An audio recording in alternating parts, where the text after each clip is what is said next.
Hello and thank you for joining us today at Distracted by Life. Our podcast is all about making change within yourself and your relationships. We share conversations, stories, and explore ideas coming from our lifelong journey of the high points and especially the low points where we learn to face our fears or cope with pain, loss, and failure. We do this in a discovery quest to establish patterns around our past and understanding whether we are tripping up from our past or being held hostage by it. We work on identifying ways to move forward, aligning our core values, and unlocking the keys to self-awareness, self-acceptance, self-compassion, and letting go of what is not serving you positively in life. A better you is always there, ready to explore in a new world. So let's begin. Welcome to our series on radical self-care. You're listening to the fourth of 5 topics. This series is meant to help you to refocus on your own self-care at work. Today, we're going to talk about the difference between wanting and willing. Joining us is Amal, who will help us explore each of these topics in this series. Hi, Amal, and welcome. Hello, Dan. So glad to be here today. And I love this part of the series, the topic wanting and willing. It sounds intriguing. I was in a conference, and this discussion came up, and it was exploring the conference, and I thought it was interesting to bring it back and be able to share some the perspective. It's more of an enlightenment and perspective than anything else. This actually involved looking at your life again, both.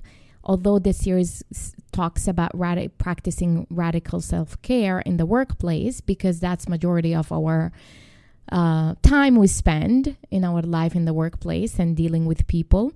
But you can also apply those practices on the personal front as well. So exploring the important difference between wanting and willing when it comes to self-care is it might be like a one-liner, but it is very clear. It really just talks about how far you are willing or wanting to make self-care a priority in your life. The reality, when we look at society and we look at social media and everything that influence everything around us in life, we want to fit in. We need to feel accepted, wanted, and recognized, period. That goes on the personal front. That goes on the professional front. We don't want to be the odd person out or the odd person at work. We always want to blend in and be able to be in agreement with everyone and on a team spirit. And basically, we don't want to cause any waves. So we are taught to be in agreement, to nod our head as much as we can.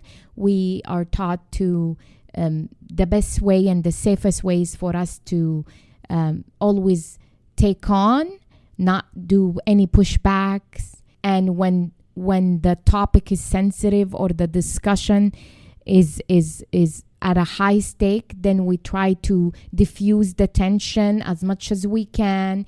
Either we need to when we enter into a crucial conversation, we have to kind of find what the other person value. We got to speak their truth before we speak ours. We also have to think about it, find a mutual purpose, mutual agreement in order to diffuse tension or conflict in the workplace. That also goes crucial conversation in our personal life as well, whether with our kids, with our partners, spouses, or even extended family members. When the stakes are high, we have to think about how much willing we are versus how much we're wanting something to come out of those discussions. So we want to help people face things, and facing them is really asking ourselves this question: how far you're willing to go up to do something or unwilling to, and what is going to take to become willing.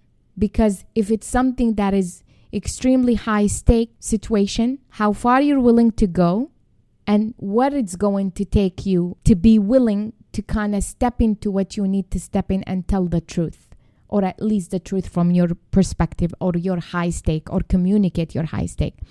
Because you have to get people to face whether they are willing or not.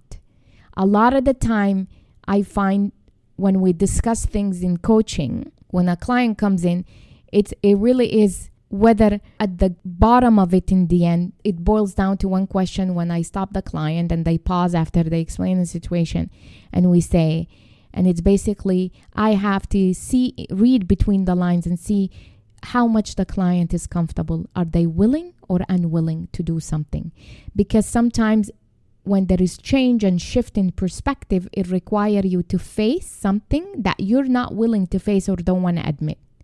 Until you able to face what needed, you are not willing, you are not ready to step into the willing phase of taking actions or changing your perspective or changing the situation or the result. So everybody has a natural organic pace no matter what. So you can't force someone. You can't push people to take actions. You can corner them, because if you end up cornering someone to take action on something, they put their defensive up. They hide. Either they go into silent or violent kind of mode. So that's not going to get you to the results you need them to achieve. So you basically know what your pace is, but there is always a pressure to do more. And there is always something urgent or an opportunity or whatever.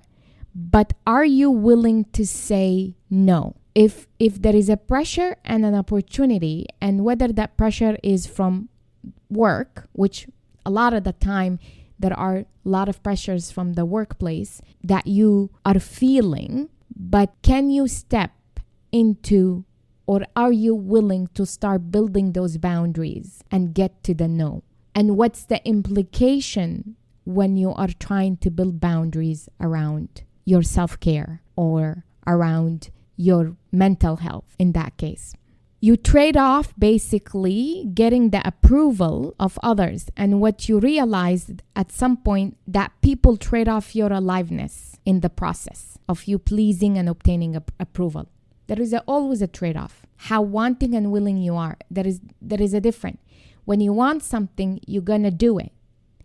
But when something comes up that you are unwilling to face, but yet at the other side of facing that unwillingness, at the other side of that unwillingness, it's going to get you to what you want. You have to ask yourself how far you can go. There is always a trade-off, because when you are trading off pleasing and approving and being seen and highlighting your value over your mental health, your well-being, your family time, your own self-respect, your own core values and alignment and purpose and so on and so forth, you will trade also your aliveness in the process. And when you do so, that's where you start realizing you see the burnout in your life, you see the lack of energy, you see the motivation, and you're more of you going through the motion to getting from point A to B every day. You're dragging your feet, you're putting your best foot forward, and you're going through the motion and hoping for the best. Magically, your life is going to change.